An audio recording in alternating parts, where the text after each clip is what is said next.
Добар ден, драги гледачи, еве нам уште едно издание на Откриени тајни. Јас сум доктор Жарко Костич, мотивацијски тренер за личен развој. Денеска ќе зборувам како да имаме поубав живот, како да имаме повеќе успех, како да се чувствуваме подобро во нашиот живот. Знаете, човекот не може некогаш да соочи успех. Ево, можеби е чудно малку кога ќе го кажам, но некои луѓе не можат да соочат успех. Пример, имате некој тим кој што не може да соочи да биде прв. Или имате некој тим кој што не може да соочи да победи. Со други зборови, да прифати да победи. Да прифати убавина, да прифати добрина, да прифати да дојде на повисоко ниво на стандард на живење. Гледате, поради тоа што и убавото нешто човекот треба да може да го соочи или да може да му приде, би рекол. Затоа што е соочување? Приоѓање. Нели, ако човекот приде на нешто, тој ќе го соочи како што ја соочувам камерата, но исто така човекот мора да соочи и живот, мора да соочи постоење. Некој човек кој што нема работа, например, и кој што седи дома, тој мора да почне да соочува да излага на интервјуа. Исто така треба да соочи и одбивање, затоа што тоа е делот, нели, од постоењето, но луѓето не можат да соочат некогаш ни да истапат надвор од комфорт зоната, за да дојдат до некој поубав момент во нивното постоење, во нивното живење. Гледате, затоа што луѓето не можат некогаш да го соочат и тоа повеќе да имаат, подобро да имаат, поквалитетно да имаат. И сега, некогаш може би ова е чудно да се рече, ама како не може да соочат, затоа што дел од тоа соочување да направи нешто човекот што треба да го направи за да го добие тоа кое што сака да го добие, поради тоа што она што сака тој да го добие не паѓа на него, не му се мести само, него он ги мести коцките во живењето преку правење на акција, преку креирање, преку стварање, преку создавање, и на тој начин го соочува и тоа што треба добро да му дојде, но мора да соочи и да едноставно помине низ некој врати да отвори за да дојде до тоа кој што го сака. Така да гледате, у животот човекот мора да биде волен и да соочи нешто убаво, поубава кола. Дал може да ја соочи поубавата кола? Ако не ја ни сонува поубавата кола, ако не отиде ни на плац да ја види, да седну да ја проба, тоа е поголемо соочување. Знаете, некој човек седи дома, не може да соочи поголема кола, затоа што не ја ни мисли поубавата кола и поголемата кола. Некој човек не мисли да заработи повеќе, некој човек не мисли да отиде на убаво патување. Ако него ни визуализира, ако него мисли, како може да го има?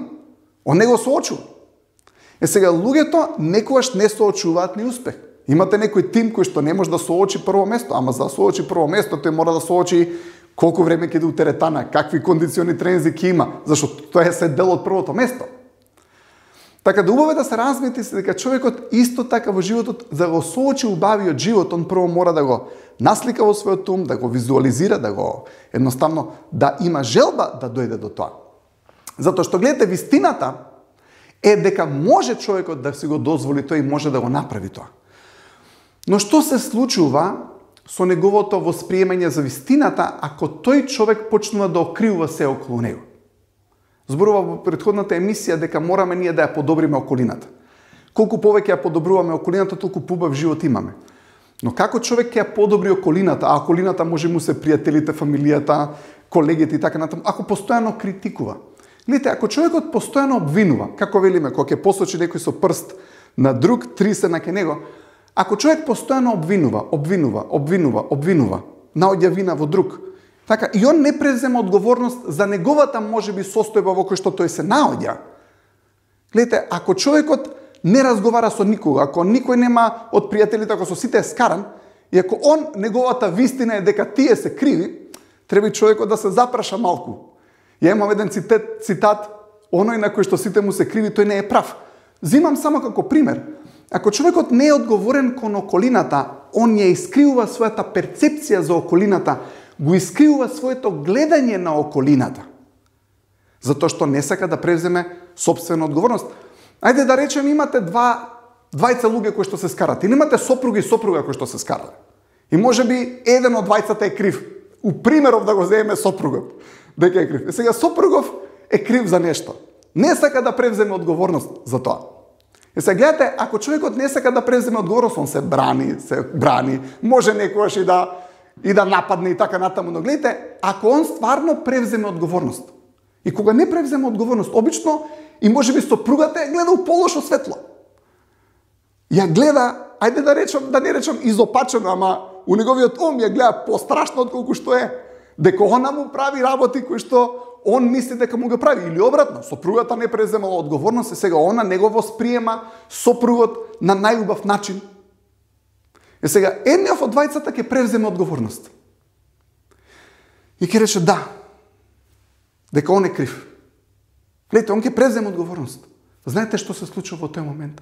Стишува све, се смирува состојбата и неа гледа он веќе неа во најлошо светло, како да нешто цело време него му прави, му се враќа милината кон сопругата. Кога човекот презема одговорност, му се исправа перцепцијата за околината, поради тоа што не е така страшно кога човекот ќе преземе одговорност. Човекот кога ја носи тежината на неодговорноста, таа неодговорност му искривува перцепцијата и затоа му делуваат работите страшни. Може имате некое младо дете кое што, не знам, има 20 кусур години, не работи, зависи од финансија и од родителите. Може би, не викам дека е секојаш така, ама да има искривена перцепција за нив, да им наоѓа повеќе мани од колку што треба, затоа што луѓето допринесуваат за него. Замислете, он почна да зема одговорност за сопствениот живот. Не му изгледаат работите така проблематични, затоа што допринесува. Гледате, во животот, кога човекот е волен да ја превземе горчината на одговорноста, он почнува да искусува благоста на животот. Одговорноста некогаш не е лесно човек да ја превземе. Да проголта собствена грешка, да види дека сгрешил, дека утнал, ама само така може да продолжи да биде креативен и да ги причинува убавите работи во неговиот живот. Поради тоа што сте приметиле човек кој што не сака да превземе одговорност. Човек кој што никогаш не сака да каже дека и до него, не сака да признае креирање на нешто што можеби и не сакајќи го направил како негативно, ако цело време го негира тоа, он мора да се брани и кога почнува да се брани, не може да креира. А човек кој ќе преземе одговорност, он не се брани од ништо и има енергија да го креира животот кој што го сака. И затоа тој човек почнува да го соочува убавото во животот, затоа што ја земал горчината на одговорноста и сега доаѓа благоста на постоењето. И он не е насочен да критикува, он е насочен да креира. Ако имате човек кој што се уште окривува, критикува, тој не може да види вистина и на тој човек најтешко да му покажете дека до него е. Поради тоа што самото обвинување постојано на околината и на другите луѓе дека они го направиле да е он у таа состојба, лето не може да види дека дел од вистината е дека и он има удел во неговата ситуација. Сега, ако човекот е постојано неодговорен на тој начин, со тоа што окривува, обвинува, не превзема одговорност, гледате, он се уште е во тој модел на однесување каде што го насочува неговото внимание на негативното, поради тоа што не ја презема одговорност. Човек кој што ќе ја преземе одговорност, он веќе нема време да се занимава со негативноста, затоа и не критикува, затоа што ја презема одговорноста. Во моментот кога човекот ќе ја преземе одговорноста, он оди во насока на вистината, а поголемата вистина е дека убавите работи во животот го чекаат он да ги створи.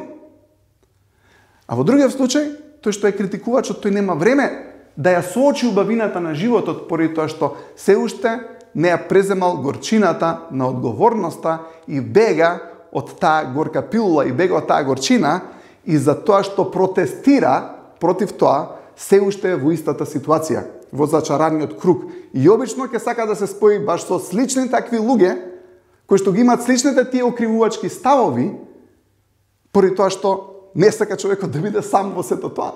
Но гледайте, ако човекот прифати дека е и до него, тогаш почнува да го има убавиот живот, поради тоа што тоа е одговорноста. Но таков човек, кој што не е одговорен, многу му е тешко да види вистини. На тој човек колку и да му покажувате, колку и да се трудите да му покажете, тој самото тоа што не е одговорен не може да ја соочи вистината. А сте виделе ли, например, во некоја компанија, ајде да речем, имате некој човек што е волен све да прави. Он се сака да направи. И ти ќе му речеш мала корекција, ќе му кажеш дури за некоја работа која што можеби и не е негова грешка, он ќе рече да, можев ја тоа да го направам подобро. Зошто? Поради тоа што е шампион. поради тоа што е волен, поради тоа што е одговорен, поради тоа што е позитивен како енергија. А човеков што е најнегативен, знаете, некојаш во компаниите, тој што најмалку работи, тој најмногу протестира, најмногу негодува. Зошто? Поради тоа што има најмалку контрибуција, најмалку има допринос во нештото. Зборот изговор, excuse, се состои од два збора. Ex, надвор, out, ex, out или надвор, и cuse е причина. Зборот изговор, на англиски excuse, значи надворешна причина. Секогаш причината не е во него, секогаш причината е надвор од него. Зашто задошли на работа, сите семафори ме беа црвени. Зашто задошли на работа, врнеше. Гледате, никогаш не е до него.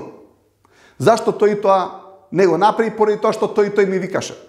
Добро, никој не требало да му вика, се слагам, но и ако некој викал, он можел да се справи со тоа, па да направи нешто. Гледате, се додека човекот не свати дека он е внатрешна причина, он е причината.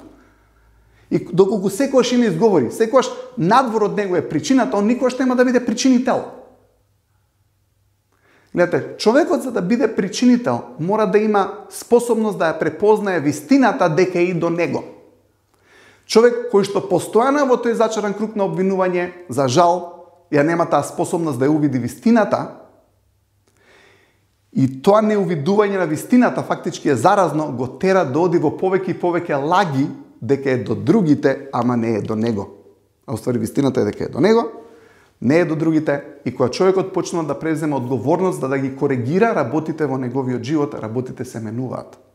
Имате некоја ситуација каде што еден од луѓето е коригиран за нешто, никош не презема одговорност, другите му викаат, протестираат, во негативна енергија се кон него. Наједноставен пример, некој не си ги става чорапите, кај што треба да си ги стави чорапите во корпа за прљавеш. Се другите му викаат, ама гледате, сега ако он само превземе одговорност за тоа, ќе се решат многу работи. Ако не касни на ручек, ако треба да дојде на ручек, многу од работите ќе се коригират. Зошто закасни на ручек? Ме задржаа на состанок. Зошто закасни на ручек? Повторно, семафорите беа црвени. Зошто закасни на ручек?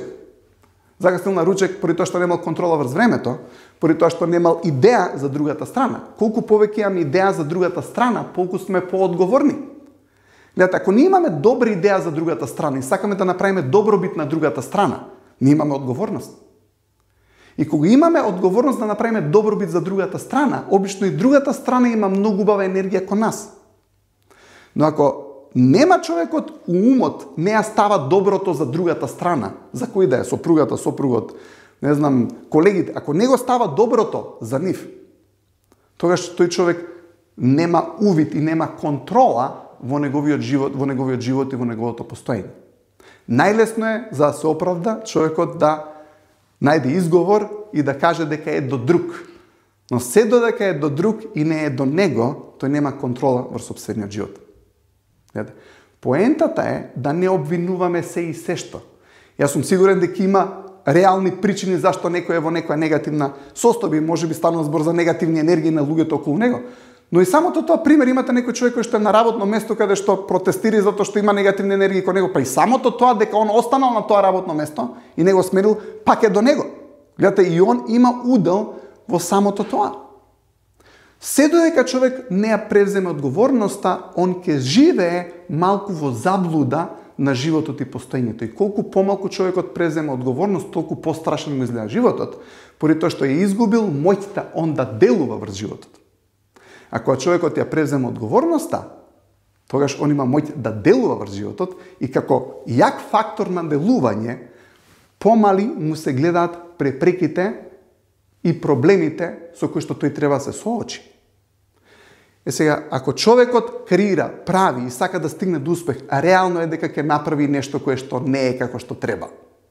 Затоа што човек кој што се плаши да не утне работата, тој никад нема да трне. Ами тој што се плаши да не утне и тој живее повлечен и тој не ја гледа целосната вистина на животот, него гледа убавото во животот, зашто он е повлечен поради тоа што гледа низ призма на стравот. Зар тоа не е искривена перцепција? Зар тоа не е лага? Во умот е пострашно отколку на лице место. Ако човекот истапи и почне да оди во животот да се соочува со разни ситуации и он делува, во акција е впуштен, он ќе ги справи сите нешта. И повторно гледа дека не е до толку страшно како што било пред да тргне. Кога ќе тргне, човекот ако направи грешка, секако ненамерна грешка, не трга човекот злонамерно нешто да направи, човекот оди да направи нешто што е добро, креативно, конструктивно, попатно ќе сгреши. Добро, може да го коригира тоа. Коригирајќи го тоа, повторно му се враќа желбата, порив мислам, желба да направи нешто, за да успее во животот. Но ако човекот се плаши да не сгреши постојано, замислете имате некој човек цел да стигне измислам се, во некој парк сака да стигне до некој дрво, тоа му е целта. Се справам споредба. Ама замислете свика само да не сгазам на мравка. Он никогаш нема да стигне до дрвото, затоа што цело време ќе гледа кај се мравка и да не сгазне, да не сгреши. Сега, ако човекот тргне во животот да постигне нешто, кога ќе утне работава, само треба да преземе одговорност. За да му се врати таа моќ на делување и да му се врати способноста да ги гледа нештата реално. Сега, секој човек си има своја субјективна реалност. Субјективна значи собствена реалност. И некој човек што има страв, ги гледа според него работите реално, но стварно не ги гледа реално. Она што исправува перцепцијата е храброста да бидеме. Кога човекот има храброст да се соочува со животот, со постоењето, он пореално ги гледа работите. И поради тоа што храброста му дава големина и јачина, почнува стварно да гледа помалку негативности, а повеќе позитивности околу него. Но ако човекот е исплашен и повлечен, или цело време окривува и цело време други му се криви, тогаш он не допринесува на животот. Он не го створил животот и постоењето. Затоа што нашиот допринос во животот и постоењето не прави да стварно ние уживаме во тоа кое што го креираме и кое што го создаваме. Знаете, имаше една многу интересна приказна, сега ќе направам мала споредба, ама повторно имам поента. Имало, ова го прочитав некаде, дека на некои 100 луѓе, може би не беше таа бројка, им ставиле протези. И на десетина луѓе никогаш не им се погодиле протезите. Цело време се враќале ке стоматолозиве, цело време наоѓале некои мани и испитале, направена била студија зашто на овие 10 луѓе никогаш не им се погодиле протезите. Единственото што го нашле заедничко за сите тие 10 луѓе било само еден факт, а тоа е дека само тие 10 луѓе ги добиле гратис. Без пари. Гледайте, ако на некој човек не му дадете енергија, замислете вие одите некаде, било каде, и некој цело време ви дава нешто гратис за џабе. Тебе ќе ти е глупо, ако имаш образ, ќе ти е глупо да отидеш повторно таму. Но гледайте, во животот, за да ние се чувствуваме убаво и да владееме убаво со животот, мораме и ние да си ги засукаме ракавите и да делуваме. Не можеме да чекаме животот све нешто да не дае гратис. Човек кој што е научен цело време на гратис да добива, и тој кога ќе го видите нема да баш најдобар став за животот и постоењето. А човекот кој што не протестира многу и вика дај да делуваме, дај да создаваме, дај да правиме, дај да твориме, тој има многу подобар став и поубаво и пореално ги гледа нештата. Поради тоа што од него излага енергија. Тоа сакав да кажам, човек колку е поодговорен, колку повеќе дава на животот, колку повеќе креира, он има повеќе шанса да ја види вистината. Поради тоа што дел од вистината е дека ние сме креативна единица. Како душа, како енергија, ние сакаме да креираме и да создаваме. Секој човек кој што ќе рече веќе не може, не го бива и така натаму, тоа е вистина за него, поради тоа што он тоа го кажа.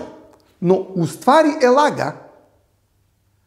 Но он ја зима за вистина поради тоа што можеби во тој момент, поради некоја причина, подсвесна, свесна му одговара. Но она што е вистината е, колку повеќе делуваме, колку повеќе креираме, колку повеќе даваме, колку повеќе се вложуваме, толку поодговорни сме и толку повеќе е вистината можеме да препознаеме. Кога имате човек кој што постојано е негативен, постојано критикува, постојано обвинува, вистината пред нос да му ја даете, не може да ја види. И имате други луѓе кои што се обично тие кои што делуваат, креираат, создаваат, прават, на некој му кажеш нешто, ќе рече да, така е. Исто така има луѓе кои што не делуваат, кои што се постојано уседени, кои што се постојано инертни и чекаат нешто да ги мотивира. Гледайте, дисциплината е таа која што го носи човекот до мотивација. Мрзеливост, дисциплина, мотивација. Гледайте, во мрзеливоста емоцијата го тера човекот на неделување. Дисциплината, вели, без разлика на негативната емоција, го следам разумот. Сега, после дисциплината доаѓа мотивација, каде што и разумот и позитивната емоција се спојуваат. Ви посакувам убав викенд, исполнет со мотивација и убавина. Се гледаме повторно за една недела. Пријатно!